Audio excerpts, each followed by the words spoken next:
Mama. Right. Good evening, everybody.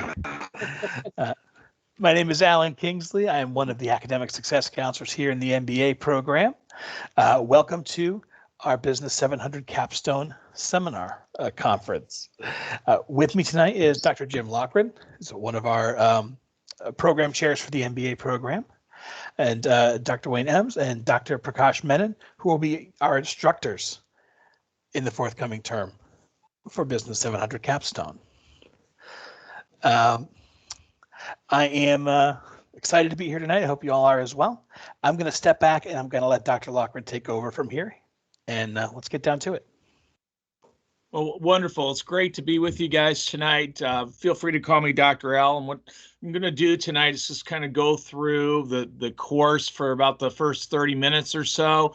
And then we'll open it up to the instructors that you can ask some questions. We do not know what students will be in what course, but we have 2 sections running and we're just finalizing that now. We'll have probably 12 students each, and they're randomly assigned an instructor. But the courses are set up exactly the same way as I'm going to talk about tonight, and it's organized and you're going to go through the same processes that you would in either course. But the first thing I want you to think about tonight is to congratulate yourself. You know, you should be very proud of yourself for being here at this point of your graduate degree, because very few people get here. Depending which state you live in, it could be as little as between 8 and 12% of the population. If you're on the coast, it might be a little higher than that. But for undergrads, it's closer to 40%. So you think about you're going from 40% of the population of adults to somewhere around a dozen. So you're putting yourself in a very special group. And if you're crazy like Dr. Menon and Dr. Ems, and you want to get your doctorate like the 3 of us, then you're in the 1%.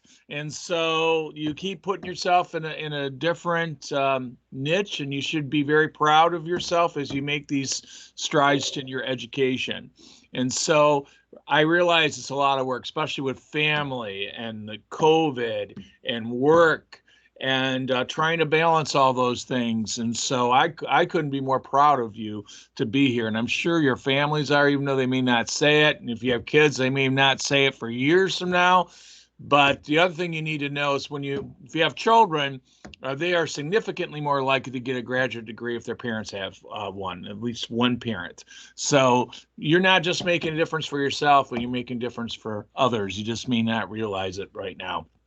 So the capstone, the first thing I want you to think about is it's meant to bring the learning from your entire program together in a way that you can apply it. And so you're going to be able to apply it in your own way, and we'll explain that. And then you're going to be able to run a simulated business, which we're also going to describe as well. So as you think about this course, I want you to know, yes, it is challenging, and yes, it may be more work than most of the other classes, but we find that students are very rewarded by it, and we have a very high success rate. So if you think about, oh my goodness, I'm going to get weeded out of this last course, it's so hard. The truth of it is that the professors here, they're handpicked because they're the ones that help students, and they're that they desire students to be successful. But obviously you have to do your part. You know, you can't get through this course by cramming. You can't get through this course by doing the minimum, but you can get through it by working hard, listening to the feedback, and kind of following the steps that we walk through tonight. So the course, I'm going to give you time to ask me questions in a few moments, and then I'll open it up to the instructors to answer questions. But the course is organized in really 4, I would say, quadrants. And the first is the virtual team. You're going to be working in virtual teams, and I know that gives some of you angst that you really don't care to work in teams because you don't want to rely on people you don't know or can't physically see. But we're living in a world where this is commonplace, and most people are working on virtual teams. And we work with a lot of business professionals. Last night, I was able to sit in a meeting with folks that give us feedback on our program. These are business owners and leaders in the industry, and many of them are CEOs and such. And one of the things they stressed to us, which made me feel really good about this, is that they want real life scenarios in the education. They want students to apply what they learn, and they want students to be able to communicate well when they get out of school. And these are things that we really focus on in this program. So we're trying to teach you skills that employers are looking for that you can apply. And so this course is all about application. So you're going to be working in a virtual team. Somewhere between 4 and 5 is typical on your team. And the purpose of this team is to run a simulated business. And you'll be given the students on your team through an announcement by your instructor early on in the class. Within a very short time, you'll be able to see that. You'll also be given a link to the simulation where you'll be able to access the simulation. The simulation is not part of Blackboard. It's separate, but this link that's provided in an announcement will give you all the instructions to get to this link. And so this simulation is a way that you can run your own company. And when I say you, I'm referring to your team to start out with. And as I mentioned, there's 4 or 5 group members, and you'll be making decisions to run that team. And so you'll be working in a virtual work group. You'll be working within groups within Blackboard, and you'll be able to communicate back and forth. Most teams use other communication tools. As long as your team agrees on it, we don't care, as long as everybody can use that tool.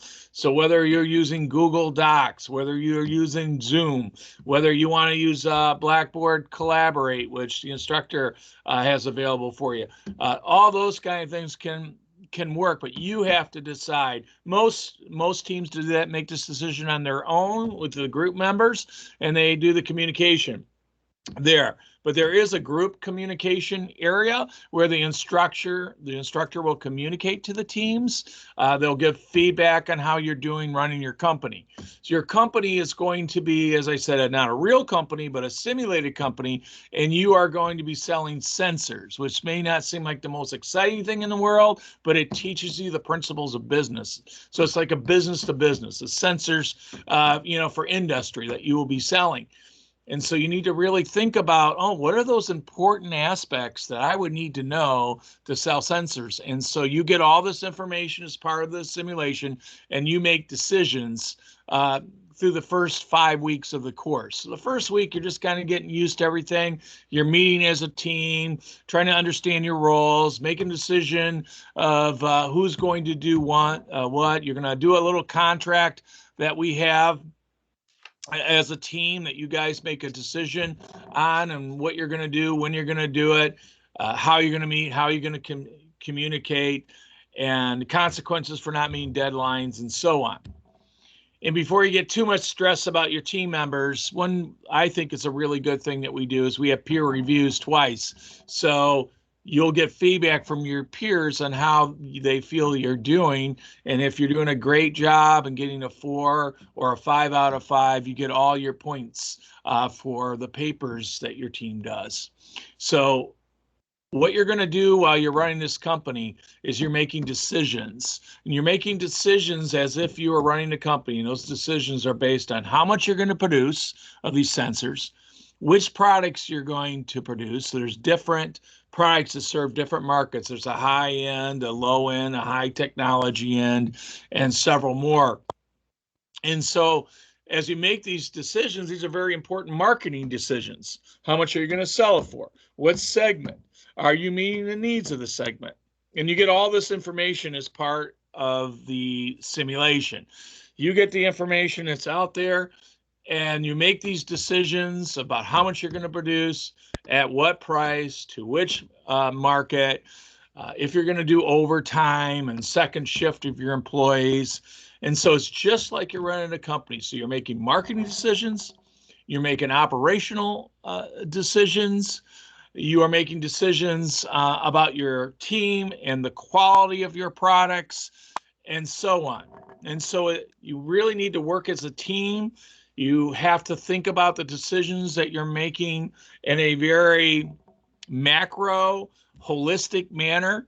Just like in the real world, when you start making decisions and you don't understand what the other part of the organization's doing, it becomes a very poor decision.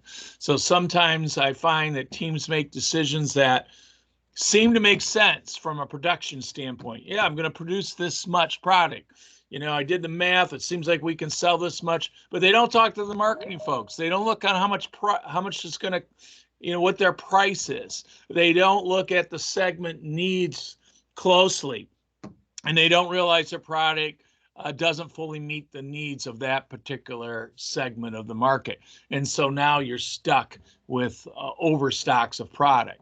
And just like the real world, you do not want to be overstocked. So you're going to have 5 rounds that you're going to do, and you'll have the dates of those rounds. And the rounds is just a fancy word to say when those decisions are due. And so you're going to do them 5 times as a team. And after each time, you're going to get reports that will show you how you did. Probably the most important report, if you don't write anything else down, please write this down. The Capstone Courier is a really important report, and you're going to get that, and you're going to be able to see how much you sold, how much you didn't sell, and how do the prices compare to your competitors. And so you'll probably have at least 3 teams in each course that are student teams, and then you'll have some computer teams as well. So when you look at how you're doing, you're going to be looking at all those teams, and you're going to have a name of your team, and they're usually Andrews and Baldwin and Chester are typical of the teams that you might be on. And so that's the name of your company. And so as you start to think about this, you want to think about your roles, making sure you meet all the deadlines, making sure that you know who's submitting these final decisions and when those decisions are going to be made. Your instructor will provide you feedback in Blackboard after each round on what went well, what are some opportunities. The instructor will never tell you how to fix it. And every once in a while we'll get emails, Professor, please tell us how to fix our issue. And we are here to provide you and help you make sure you're seeing the information, but how to fix the issues based on what you've learned throughout this whole program. You need to look at the marketing. You need to look at the operations. You need to look at the finance piece of it. So after each round, you really evaluated on the financial piece. Are you profitable? Did you have to get a loan, which you don't want to get loans? And you be very strategic. You really want to make sure that you're making profit for each round and overall. And in inventory levels, this is another thing you want to write down. The reason teams don't do particularly well is usually they aren't controlling inventory levels. And if you have very, very high inventory levels, that will hurt you significantly on the financials. Just like you're running a business, you do not want to carry overstocks, over and over again. So you want to make good decisions. So ideally you want to end with 1 item each time.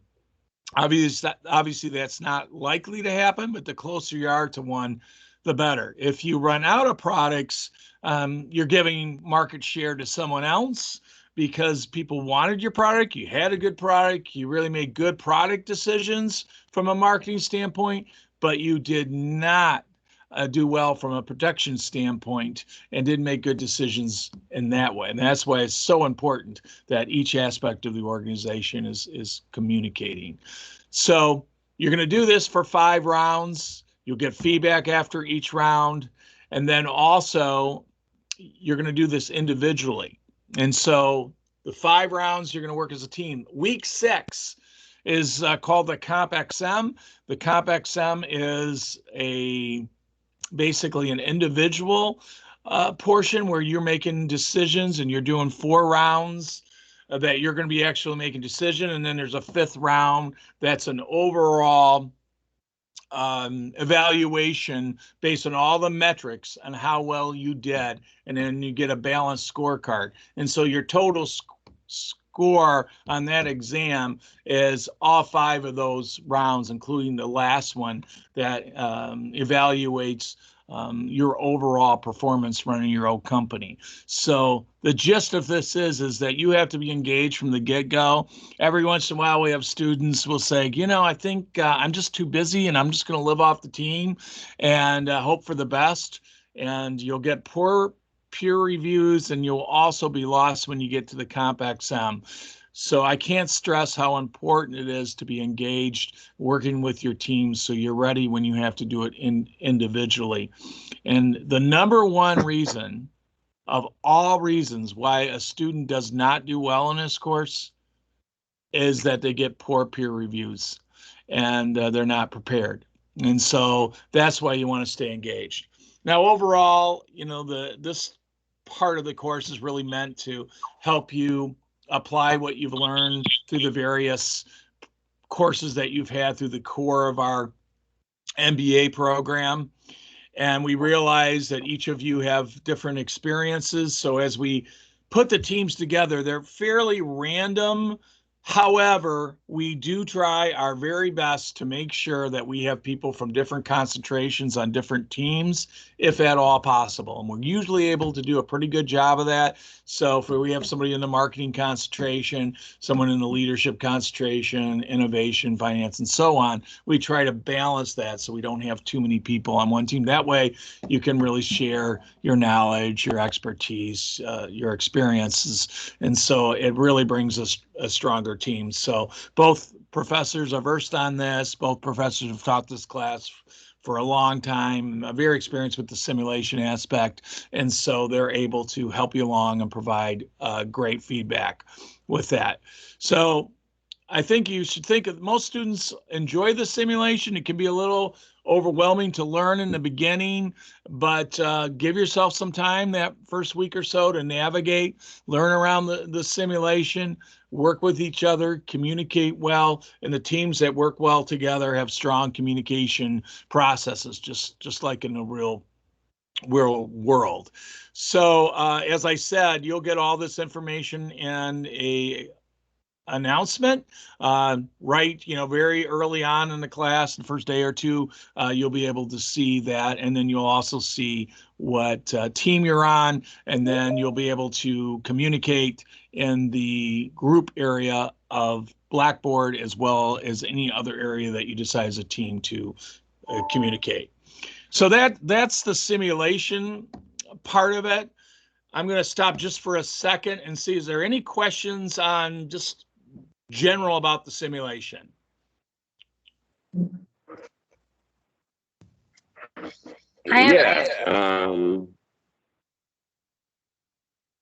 Well, now the question I have is, when you doing your on paper on a brick and mortar school, you're just doing the paper. So how's the simulation over what we would do writing the paper? So I'm gonna go into that now. Very good question. That's the second part of the class. So you're gonna be doing a capstone paper. So that's something different. But what you are going to do as far as the simulation is you're gonna do some reports as a team on your performance. And so those are reports that the team writes as if you are sending them to your various stakeholders, and you're explaining what you did well, what you didn't do well, how you plan on improving. And so you're going to be doing a couple of those as a team. But there is a separate thing you're going to do that I'll talk about now, which is called the Capstone Project. So with the simulation, you're going to write 2 papers on that. You're going to be evaluated, not whether you did well on the simulation, but how you communicated it. So we don't evaluate if your team didn't make a profit, your team had to get loans, you don't get necessarily a bad grade for that portion, as long as you can communicate what you're doing, how you plan on fixing it, what went wrong. And so you're convincing others that you understand what the issues are and you're going to be able to move forward. Did that answer your question? Yes, but I have Well, I'm gonna let somebody ask a question. I have one more, but I'm gonna let somebody else ask a question. Okay. In that, and so I'll answer anything Okay. you have about the final paper here in a second. Other questions on the simulation? Okay. On the simulation, when you we all know the four quadrants, okay, of a business. Let's say I work for Procter and Gamble. Okay, so mine read and we out there to try to get product out, and we out there for fast. Somebody working for, let's say, a nonprofit, they're under compromise. So how are you putting these people together? Because me in business, we want to get the product out fast, faster we can get it out. And well, you heard of the blue quadrant, yellow quadrant, and all them quadrants we had to learn as undergrad.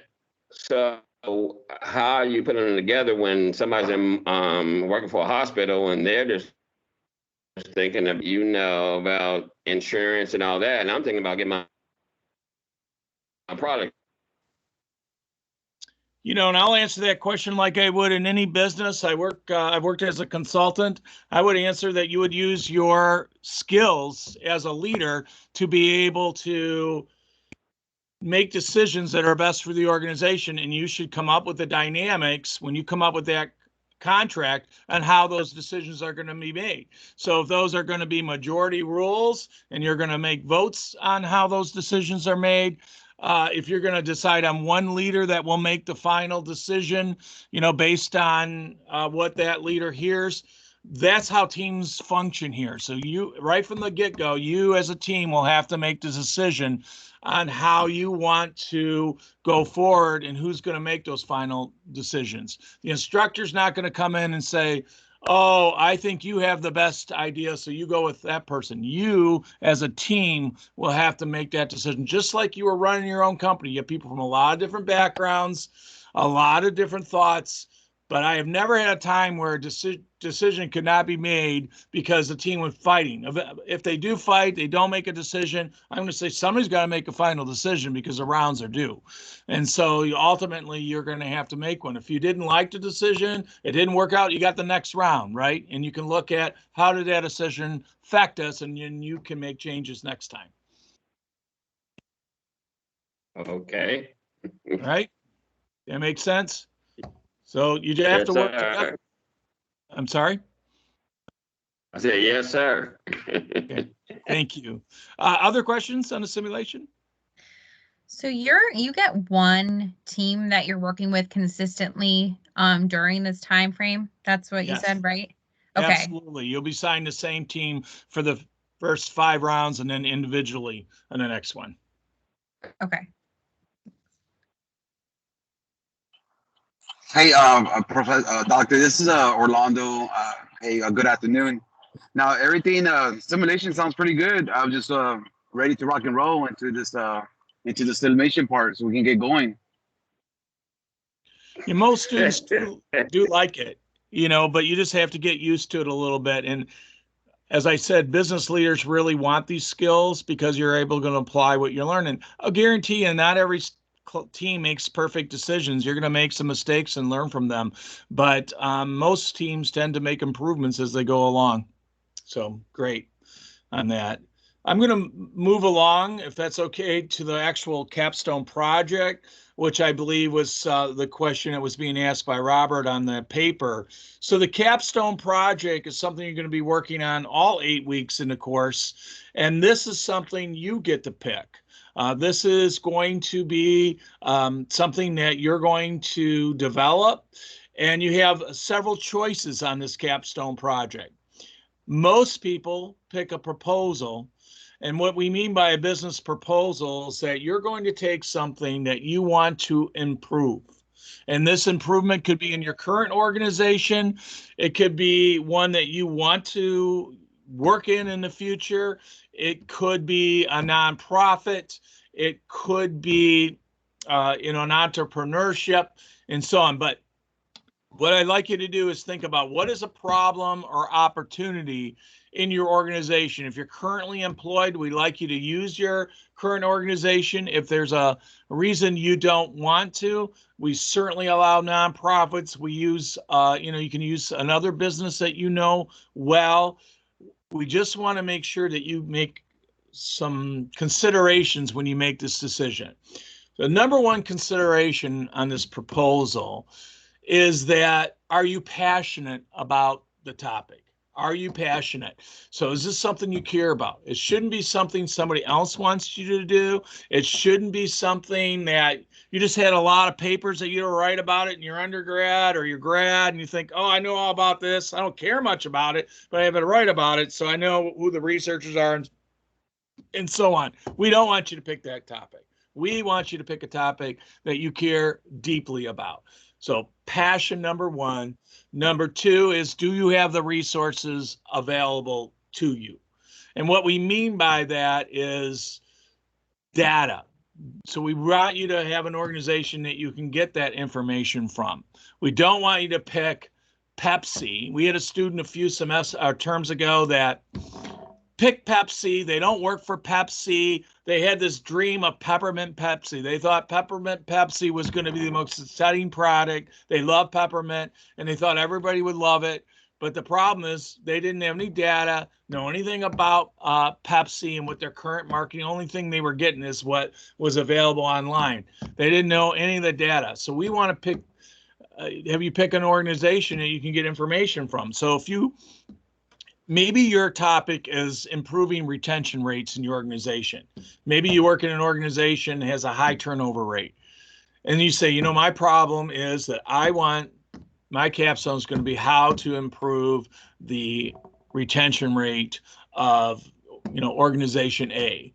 And so you're going to go through and before the course starts, make sure you have the availability of those resources. Work with whoever, whether it's your supervisor, whether you're in charge of that information, whatever the case is, make sure you can get it, because you don't want to be in a situation where you think you can get the information and it's not available to you. So always think about the availability of the information. The third thing you want to think about is the scope. And the scope means that when it's all said and done, you're going to have a 20-page paper. Now, that may seem overwhelming to you, but remember this, it's not all going to be written at the end. You are doing 5 pages a time. You're going to be turning drafts into your professor. You're going to get feedback, and you'll be able to make improvements based on that feedback on each section. And so that will help develop, and you know exactly where you're going to be. The other thing to remember is that we don't have discussion boards like other courses. The day of just throwing a question up there, you don't have a textbook in this class. This is really not about new information. It's about applying what you've already learned. So our traditional discussion boards will not be there, but we will have some weeks where we ask you to put up your draft and get feedback from your peers. And so and a lot of times when you see your peers' work, it'll help you with some ideas that you see that, wow, that was brilliant, or, that was really interesting. I'd like to incorporate that in my area, even though it might be a different topic, the organization, the things they considered that you think could apply to your topic as well. So what I just described is called a proposal. And so that's improving something, taking advantage of an opportunity. Very, very high percent of our students, probably close to 80 to 85% of our students choose that. The second choice would be a new organization. You want to be an entrepreneur, and maybe your concentration's entrepreneurship, but on the other hand, it doesn't have to be. And we've had everything from restaurants to brew pubs to consulting companies, catering, food trucks, anything you can think of, we've had in this course. And so we will approve it as long as you can explain, and this is the fourth component, any topic that you pick, whether it's a proposal or a business plan, you must be able to apply your MBA concentration in it. So that's the last component. You're going to have to describe how it applies to your concentration. So if your concentration is innovation, all you have to do is explain how this problem or new company, how you're going to be able to be innovative with it. If your concentration is entrepreneurship, almost always it's going to be a new company, because that's probably the reason you chose that particular concentration.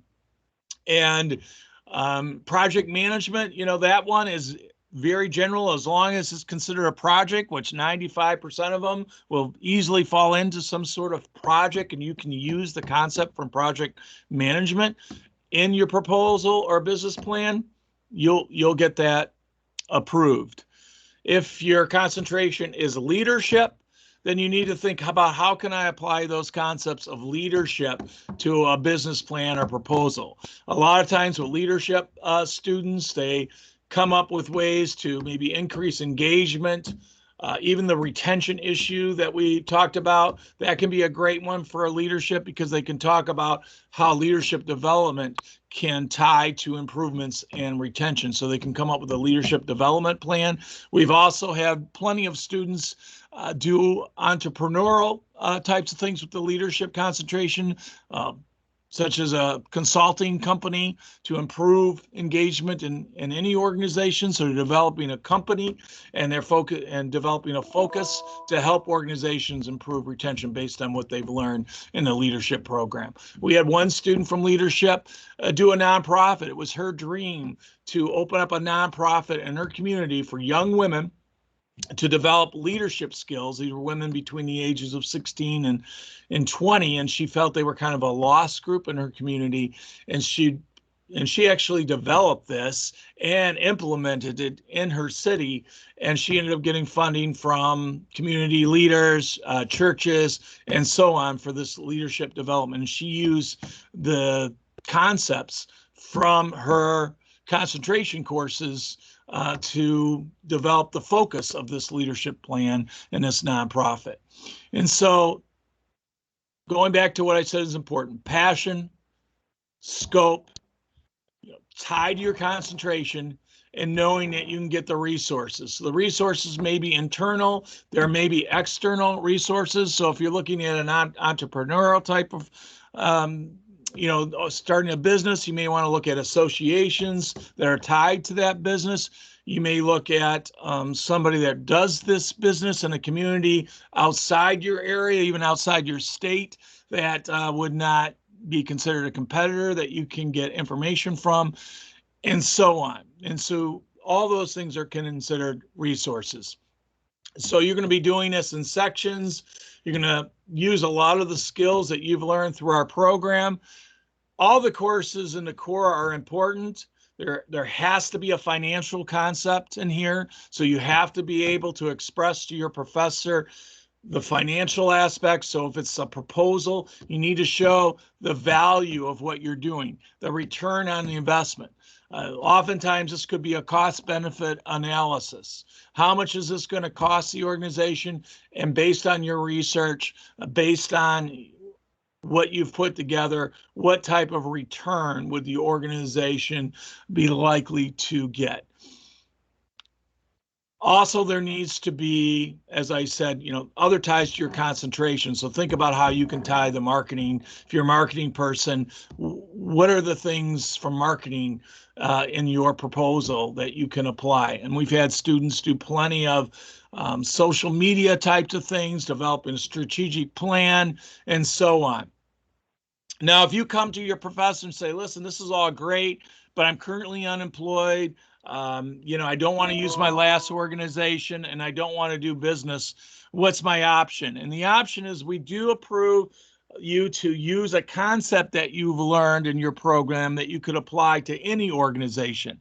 And you would develop this as a proposal to any organization. So one that I've seen a few times would be a strategic plan for a social media plan, and how you can use social media to market your products and increase market share by using social media effectively through a marketing perspective. And this was done by a marketing concentration student. And they didn't want it to apply to a specific organization. They felt it could apply. And if my memory is right, they worked on the healthcare industry, and they wanted to apply it to healthcare. And that was approved.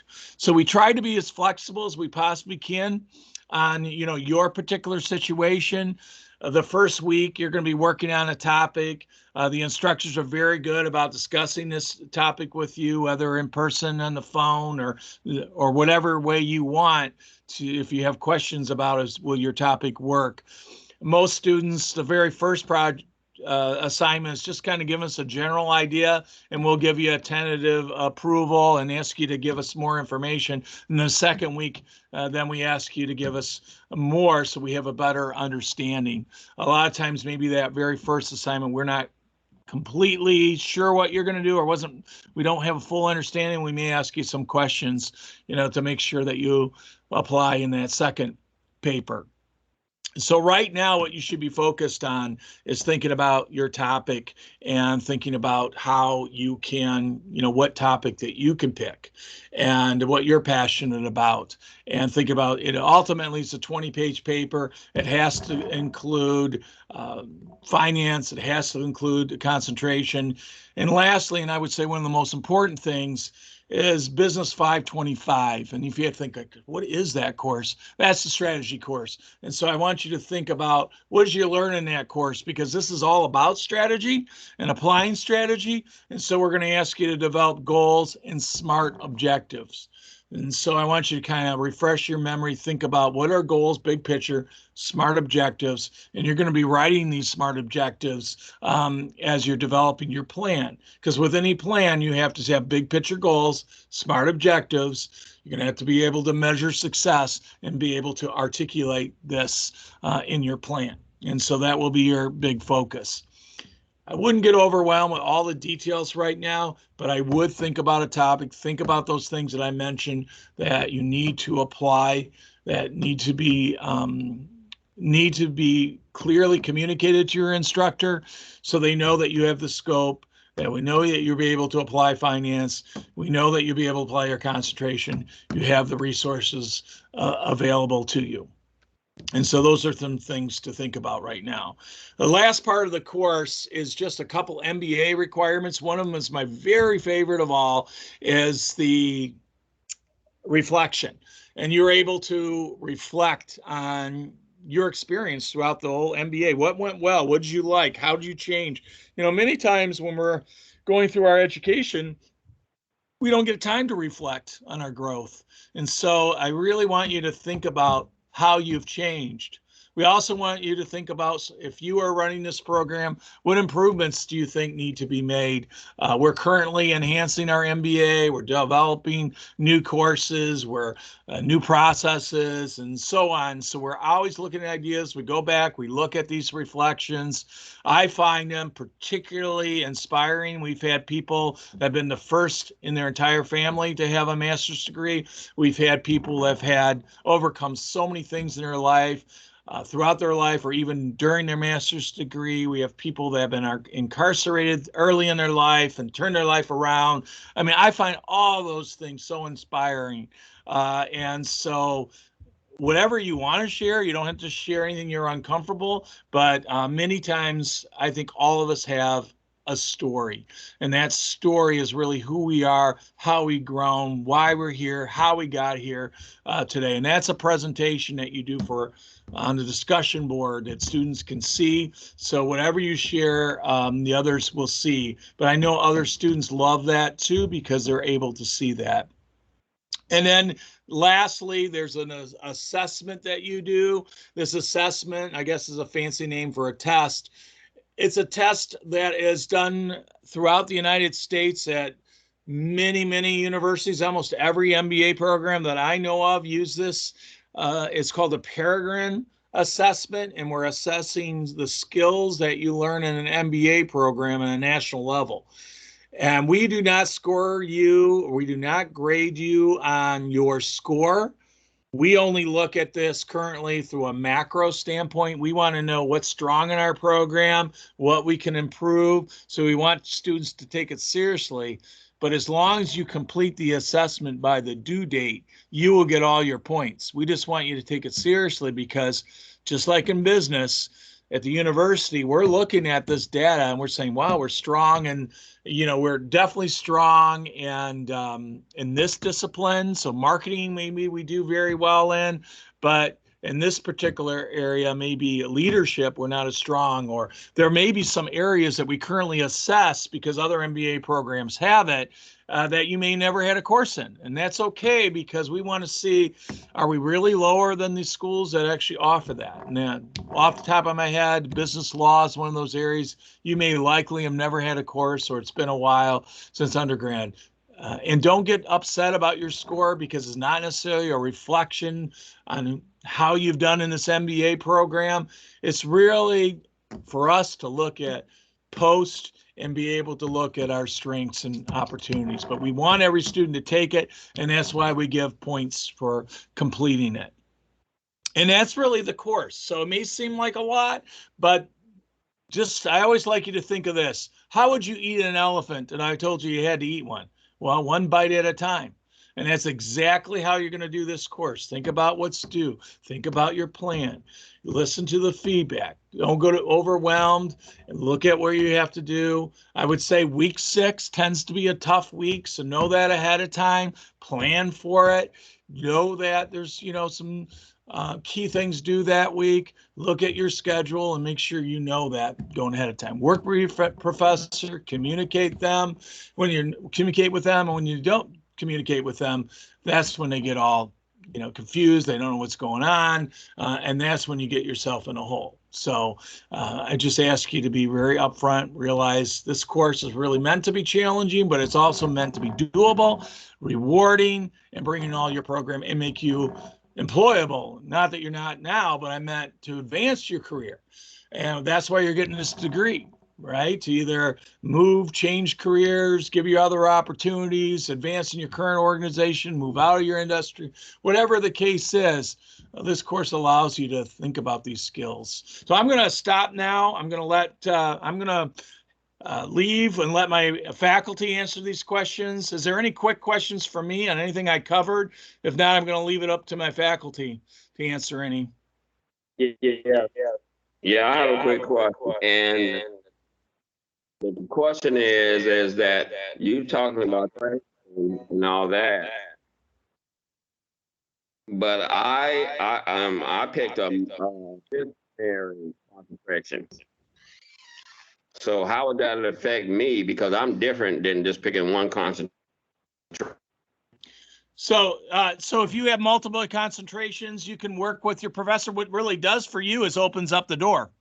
So you have a lot more options. So as long as you can describe what you're doing and how it applies to the concentration, multiple concentrations, that's fine.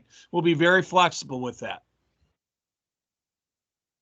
Okay, the next question I want to ask you, I do like I said, I do a lot of contract work with Procter & Gamble, but I don't actually work for the company because I do contract work.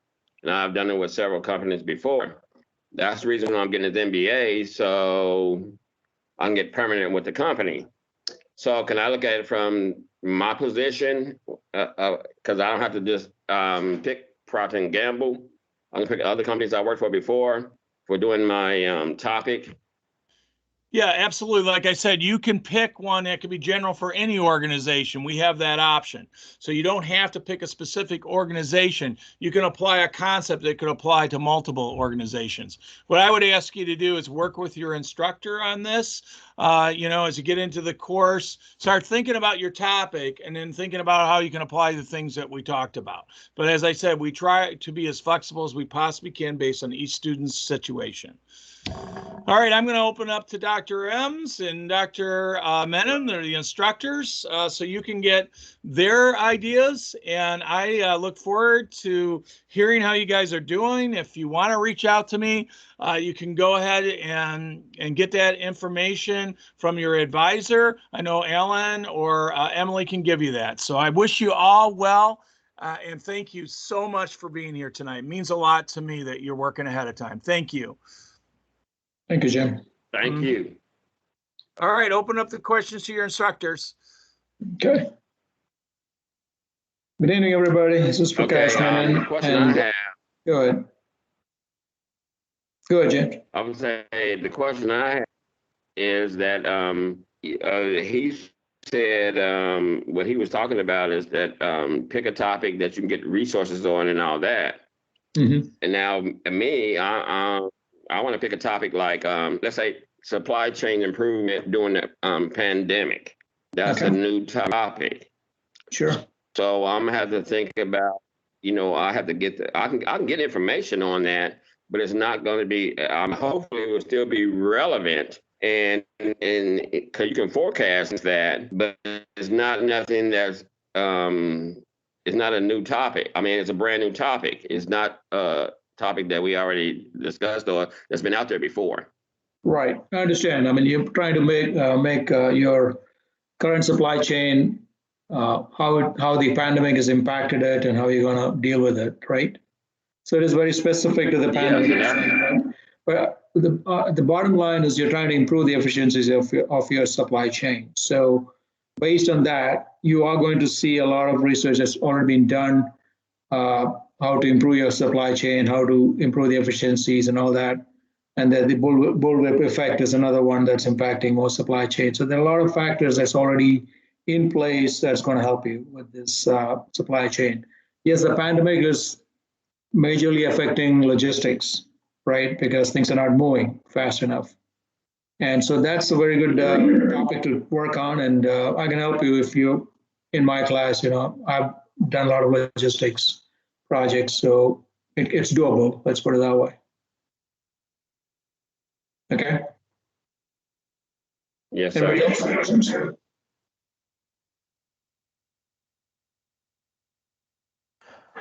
Okay, Catherine, do you want to go next? Sure. So my question was, because I know there's different sections. So are they occurring simultaneously? Like, when we first enter the class, are we supposed to have like a proposal prepared, or is that after the simulation? No, they're running in parallel. So you are Okay. starting on your capstone also along with the simulation. Yes. Okay. Thank you. The capstone part is individual. The simulation is a team. So that's the only difference there. And the simulation finishes on week 6. You continue into 7 and 8 with your project. And you're continually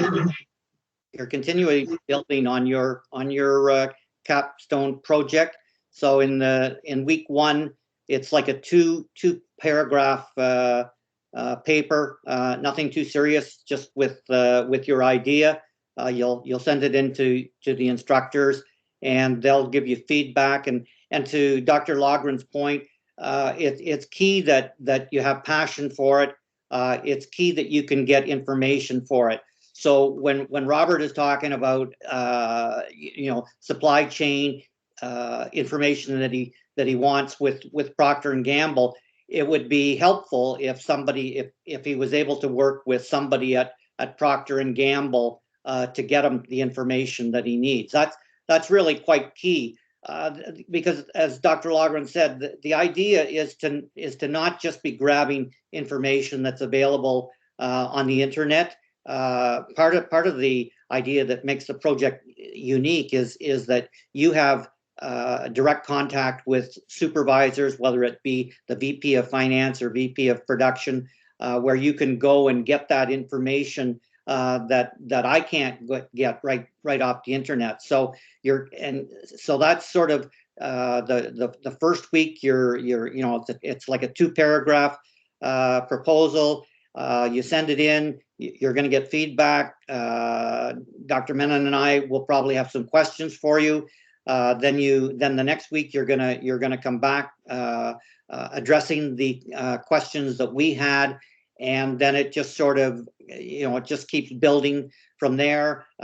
In one of the weeks you're going to be introducing financials, so what your project is going to cost and what the return is going to be, and then in another week you're going to produce goals. The minimum would be, I believe we ask for 3 goals, and then with each goal, there's 4 or 5 SMART objectives.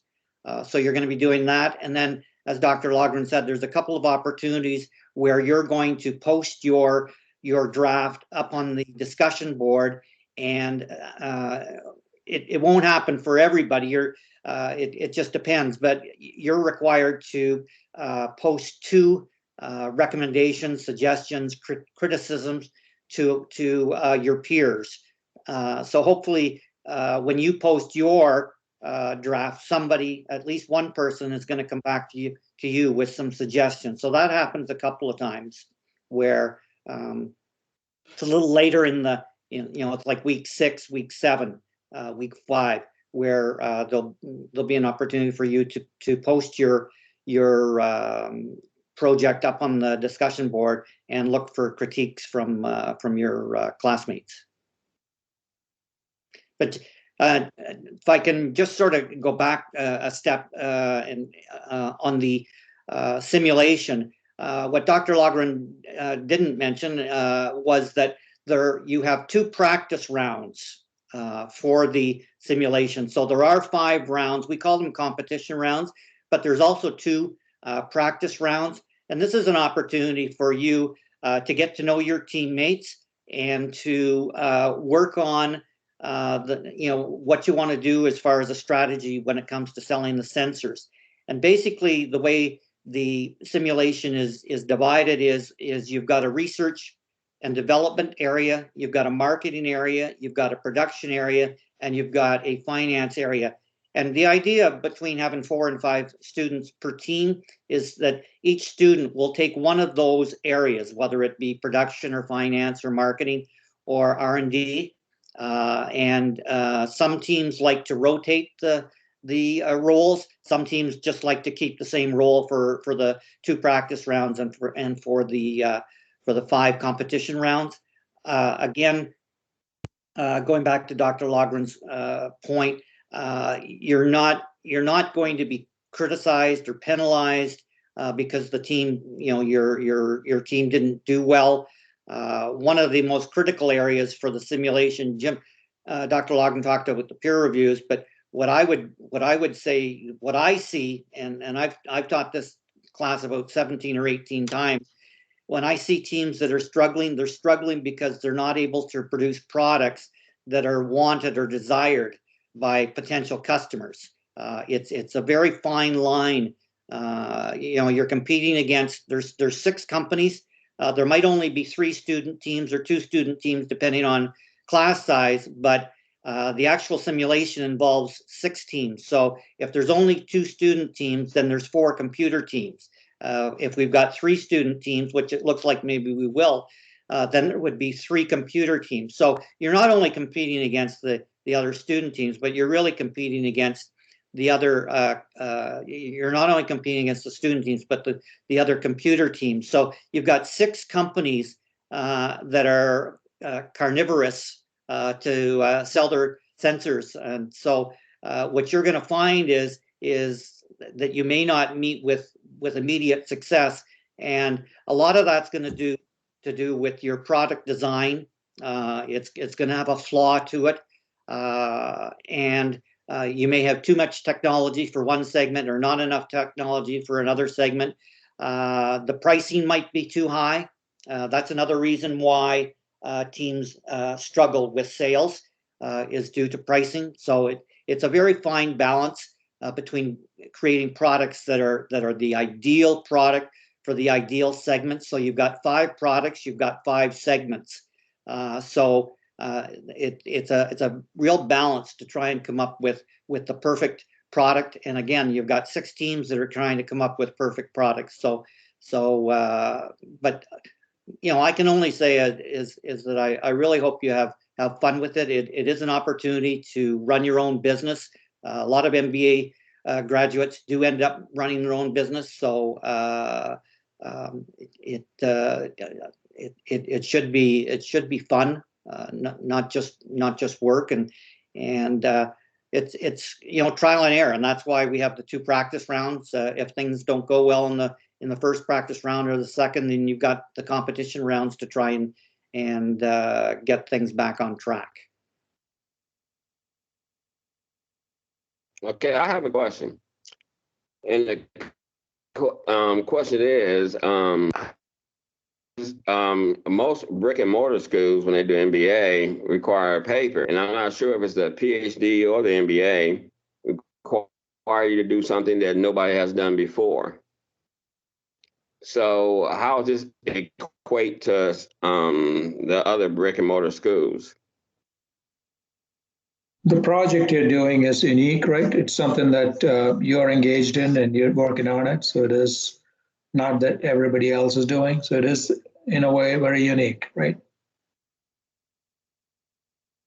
It would be very, And so, Well, go ahead. you still have a concern. What is that, James? Robert?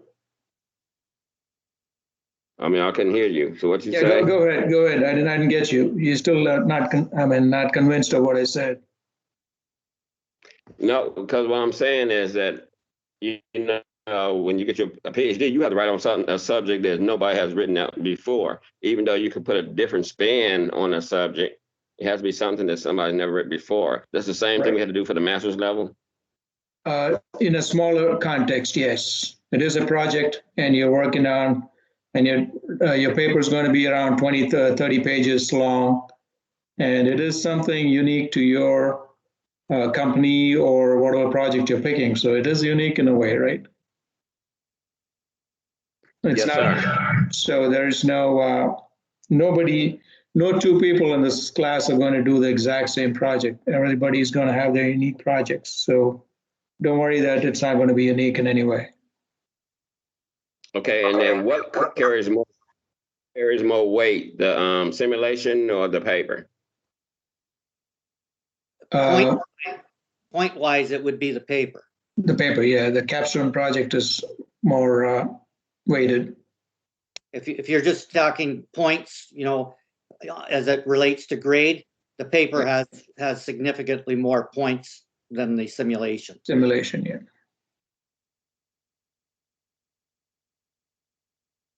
Does Scott have his hand up or somebody else? Yeah. Scott, you had a question? Just really quick, I might have missed it if they went over it earlier, but on part C, the Capstone Project, I also see 10-minute presentations on top of the 20-page paper, but we're also going to be doing a 10-minute PowerPoint presentation on our own. Is that part of it? Or on your Capstone Project, yes. In week 8 and weeks 8, you're going to do that, yes. That's a PowerPoint presentation, 10 minutes long, right? Yes. And we are recommending now to make it a YouTube presentation because we don't want to store the PowerPoint presentations are taking up a lot of space. So we want you to convert that into a YouTube presentation and just give us a link so we can go watch it. Okay, and the team project, that's going to be weeks 1 through 6, correct? Yes, the simulation, yes. All right, thank you. Mm-hmm. Yeah, simulation is really, you get into the simulation in week 2. That's when it really gets started. And the team component ends at the end of week 5. And then week 6, you have the whole week to work on the comp exam by yourself. You've got basically from Monday at 12:01 till Sunday at 11:55 to complete the exam where you're working by yourself. But the team part it basically encompasses weeks 2 to 5. Great, thank you. And again, do not feel overwhelmed with all the things you got to do. As you can, the best thing to do is time management. So if you can truly dedicate good time for this, it can be done. And I actually talk to my students every week. So I, tell them to call me for a 10 or 15-minute conversation to ensure that they're doing the simulation okay, the teams are working okay, and their Capstone project is moving along pretty good. So that conversation also helps you. So don't ever think that you're going to be let loose and you're trying to fumble there. No, we're with you. Our intent is to make you be successful. So don't ever feel overwhelmed or anything. Just pick up the phone, call us anytime. If you don't get us, leave a message. We'll call you back. We can discuss whatever concerns you have with your project.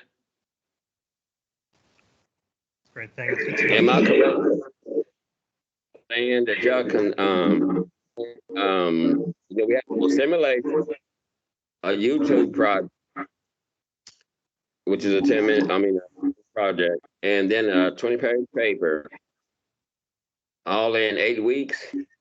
Yes. When most brick and mortars give you one paper in a whole semester. True. I went to a brick and mortar, so yes, it was a semester. Now it's 8 weeks. It is compressed, but it is structured in a way that you can do it. So we've been doing this. I've been doing this capstone for close to 8 years now, and very rarely we have anybody failing this. You will get through this, don't worry. And the 20, Oh, no, I will. That's no problem. I'll get through it. the 20 So page, we're here to help you, so don't worry about it. So any questions, just, you can ask and get it answered. and remember, the 20 pages is over 8 weeks, so you're building upon it. So it's not 20 pages a week. It's by the by the end of the 8 weeks, you're going to have 20 pages. And most of the capstone projects that I see are well in excess of 25 to 30 pages. It doesn't take much to once you go in and see the ask for each week, I think it'll become a lot more clear and a lot less daunting, because if you just say, you look at it and say, oh man, I got to come up with 20 pages. I don't see how I can possibly do that. But once you get into it and you see what's required each week, it's like 3 to 4 to 5 pages each week. If you do 4 pages in 8 weeks, now you're up to 32 pages. So trust me, you won't have any problem coming up with 20 pages. Sure. This is no different from any other courses you've done. You've done all assignments, and each of the assignments is 3 to 5 pages long. And you've had 4 or 5 assignments in your courses. So 20 pages is a piece of cake. Everybody can do it. No, I'm gonna ask you a question. My proposal during the first week, if I want to, for my paper. Oh, I'll come back. Sorry, you're breaking up. I said, can I do my proposal for on my paper in the first week? Because I already know what I want to do. Yeah, first week you're giving us a 1-page topic statement that's going to tell us exactly what you're trying to do there. And then we give our feedback on that. And then the week 2 is where you solidify that proposal and, move forward. Yes, sir. Yep. Okay, I need to drop off, Ellen. Got another meeting. 4 minutes late. That's quite all right. And folks, we are coming up against time. Anybody else who has any quick questions or anything for Dr. Rems, Dr. Menon, of course, please. Thank you. And see some of you in my class. Wish you all the best, though. Thanks. All right. Thanks, everyone. All right. All right. So if we have no last questions, then I am going to go ahead and thank all of you for coming. My last question. Oh, sure. If my proposal and everything meets everything, and my company is the best, do we get a reward for that? You'll have to work that out with your company. I mean, as Dr. Logren mentioned, that young lady that created the nonprofit and was able to secure funding from various areas of the community. Obviously, if somebody's got an idea that can save the company money, reduce employee turnover, cut down on the number of employees, increase revenue, come up with a product that is not on the market currently and is going to be a seller and end up on the shopping channel. If I was your company, I would certainly be willing to talk dollars with you. Very good. Oh, yes. All right. All right, everybody. Well, thank you all so much for coming again. Yes, thank you. Thank you so much. Best Thanks of luck for in the the class. Thank you. And any further questions, of course, you can talk with myself and Emily. We'll be more than happy to help either answer your questions or direct you to Dr. Locker, Dr. Ems, or Dr. Menon. Absolutely. All right. Everybody have a great Thank you. evening. Have a good night. You. Take care. Okay. Good night. Night, everyone. Thank